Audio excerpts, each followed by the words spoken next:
పెంచుకున్నారు. ఈ ప్రాంతంలో గమనిస్తా ఉంటే మీకు కనపడేటువంటి గాలిమరలకు సంబంధించి భూముల దగ్గర నుంచి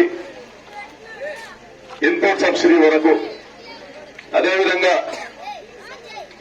ఈ ప్రాంతంలో వాళ్ళు చెరువులో అప్పటికే పూడికి తీసినటువంటి గుంతల్ని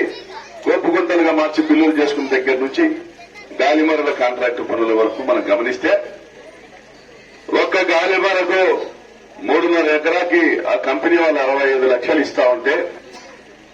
సిద్ధార్థ కన్స్ట్రక్షన్ పేరుతో పరిటాల సునీత కొడుకు పేరుతో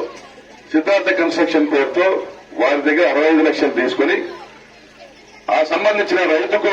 3.5 ఎకరాకు గాను 10 లక్షలు 11 లక్షలు ఇచ్చినటువంటి సందర్భాలు వందలు. ఇక కనపడేటువంటి గాలిమరలు ఈ నుంచి మనం పర్వతాల నుంచి మొదలు పెడితే రామగిరి వరకు కనపడేటువంటి ప్రతి గాలిమరలో కూడా 6 లక్షల రూపాయల దోపిడీ ఉంది. రైతుల సొమ్ము దోచుకున్నటువంటి ఒక దుర్మార్గానికి ప్రత్యేకమైన సజీవమైనటువంటి సాక్ష్యాలు ఇవన్నీ. ఇవి కాకుండా ఒక రైతుకు సంబంధించినటువంటి అసైన్డ్ భూమిలో ఒక రైతు సాగు చేసుకుంటున్నటువంటి భూమిలో ఆన్లైన్ లో తమ పేరుతో తమ బంధువుల పేర్లతో పెట్టుకుని దాని మీద కూడా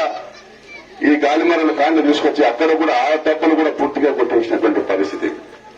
అదేవిధంగా ఇన్పుట్ సబ్సిడీ కావచ్చు, సంక్షేమ పథకాలకు సంబంధించినటువంటి డబ్బులు కావచ్చు, ఏదైనా రైలాండ్ హార్టికల్చర్ లేదా హార్టికల్చర్ సబ్సిడీలు కానీ ఇవన్నీ కూడా ఆన్లైన్ లో